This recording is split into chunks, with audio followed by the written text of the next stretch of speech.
እጅግ ያሳዝናል።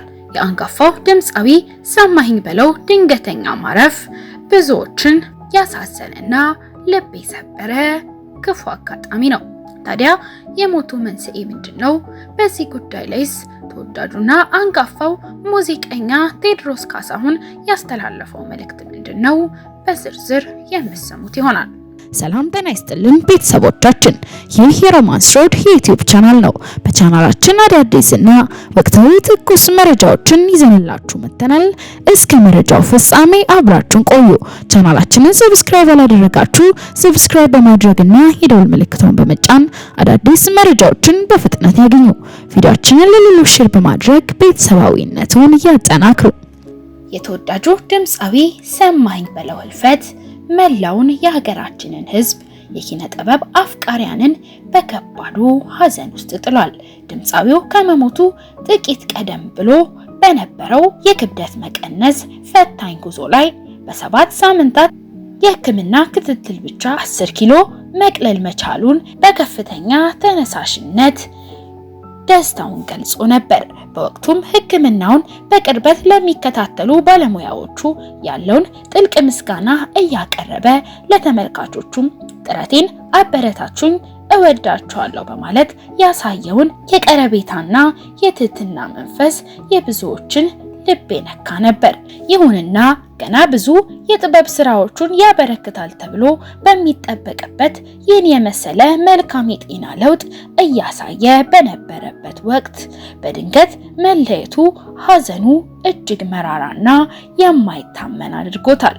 በሀገራችን የባህል የዘመናዊ ሙዚቃ እድገት ያበረከተው ውብ አሻራና ያሳየውን መልካም ስብዕና ሁልጊዜ በኢትዮጵያውያን ልብ ውስጥ በክብር ሲታወስ ይኖራል። በድጋሚ ለቤተሰቦቹ፣ ለወዳጆቹ፣ ለሙያ አጋሮቹ በሙሉ ፈጣሪ ጥንካሬና መጽናናትን ይስጥልን፣ ነፍሱን በሰላም ትረፍልን። ታዲያ የአንጋፋውን ድምፃዊ ሰማኸኝ በለው ድንገተኛ ማረፍ ተከትሎ ድምፃዊ ቴዎድሮስ ካሳሁን ቴዲ አፍሮ የተሰማውን ጥልቅ ሐዘን ገልጿል።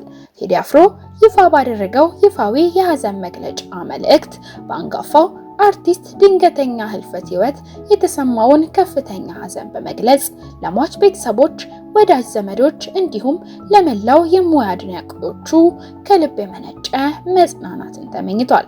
መልእክቱም በተወዳጁና በአንጋፋው ድምፃዊ ሰማኸኝ በለው ድንገተኛ ህልፈት ህይወት የተሰማኝን ጥልቅ ሐዘን እየገለጽኩኝ ለቤተሰቦቹ፣ ለወዳጅ ዘመዶቹ እንዲሁም ለመላው አድናቂዎቹ በሙሉ ከልብ መጽናናትን እመኛለሁ። ነፍስ ይማር፣ ኢትዮጵያ ለዘላለም ትኑር፣ ፍቅር ያሸንፋል፣ ቴዲ አፍሮ፣ ቴዎድሮስ ካሳሁን በማለት አንጋፋውና ተወዳጁ ሙዚቀኛ ቴዲ አፍሮ ሐዘኑን ገልጿል። ታዲያ እኛም በሚዲያችን ስም ለሟች ቤተሰቦች፣ ለዘመድ አዝማድና ለአድናቂዎቹ በሙሉ መጽናናትን ተመኘን። ብዙ ሰው ጥያቄ ያነሳል። የጤና ነው ወይስ ክብደት ጨምረሃል? ትንሽ ዝም ብሎ መጨመር ነው? የጤና ነው? ብዙ ጊዜ ደግሞ እድሜም ከፍ ሲል ተያያዥ ብዙ የጤና ችግሮች ይዘው ይመጣሉ። ውፍረት ብዙ የሚመከር ነገር ላይ ምንድነው? የኔ ውፍረት ከቅርብ ጊዜ ወዲህ የመጣ ነው። ምንድነው የሆነው? በእናቴ ወገን በአያቴ ባሳደገችኝ በአያቴ በጣም ወፍራሞች ናቸው። ወፍራም ነን። የዘር አለ፣ እሱ ሆርሞን አለ። ከሱ ውጪ ግን የራሴም ስንፍና አለ። ስንፍና በቃ የኔ የራሴ ስንፍና፣ አካላዊ እንቅስቃሴ አለማድረግ፣ እረፍት ማብዛት፣ አለመንቀሳቀስ፣ በቃ ስራ ሲኖር ብቻ ነው።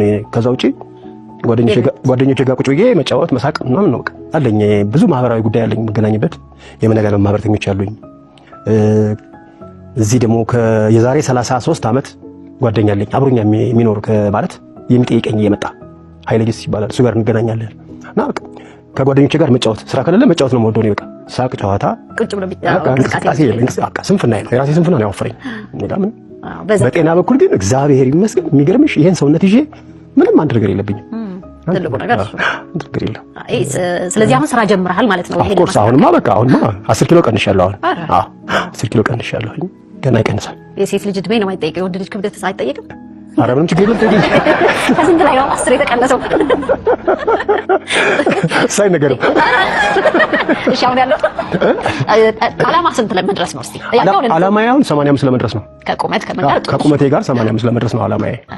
ስለዚህ ደግሞ ሌላውን ደምሩት አመጣዋለሁ ይመጣል። አይ የተሰራበት ዛለ መድረስ ነው ስለሆነ ይመጣል።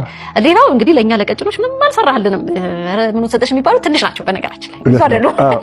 ለኛም አንድ ነገር ይሰራልና እንጨፍር ዘና ብለን በደንብ ቃል እገባለሁ። ችግር የለም። እናንተ እኮ ብዙ ተብሎላችኋል እኮ በቀጭን ባይሆንም። አዎ ተብሎላችኋል። በቀጭንማ እንግሊዝኛ ዘፈን እንፈልግ እንጂ ኢትዮጵያ ውስጥ ብዙ አልመሰለኝ ብዙ የለንም። ጥንቅሽ ነሽ እኮ እናንተ ነው። ጥንቅሽ ነሽ የሚለው ዘፈን እኮ እናንተ ነው። ማሮ ለና ነሽ ጥንቅሽ ነሽ ማሮ ለላ ነሽ የሰው ስጋር ምን ነው ጭርሼ እንዳሉት የተባለ እኮ እናንተ ነው። አይ ተወደው ትንሽ ቀጥሎ እስቲ አጓጓይ አዲስ ስራ ምን ላይ ነው አሁን እየተሰራ? አዲስ ስራዎች አሉኝ፣ በርካታ ስራዎች አሉኝ። ግን ያው አሁን ካለው ሁኔታ ጋር ስታዩ ሙዚቃ የምታዳምጭበት ጊዜ አይደለም ያለነው። እዛ ላይ አሁን ጾሙም ተጨምሮብናል።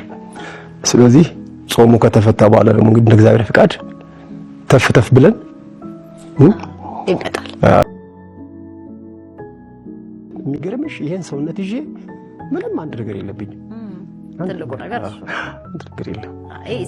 ስለዚህ አሁን ስራ ጀምረሃል ማለት ነው? ይሄ ኮርስ አሁንማ በቃ አሁንማ 10 ኪሎ ቀንሻለሁ። አሁን 10 ኪሎ ቀንሻለሁ። ገና ይቀንሳል። የሴት ልጅ እድሜ ነው አይጠይቀው፣ የወንድ ልጅ ክብደት አይጠየቅም። ኧረ ምንም ችግር የለም። ከስንት ላይ ነው 10 የተቀነሰው? ሳይነገርም። እሺ አሁን ያለው ዓላማ ስንት ለመድረስ ነው? እስቲ ዓላማዬ አሁን 85 ለመድረስ ነው። ከቁመቴ ጋር 85 ለመድረስ ነው ዓላማዬ። ስለዚህ ደግሞ ሌላውን ደምሩት አመጣዋለሁ ይመጣል። አይ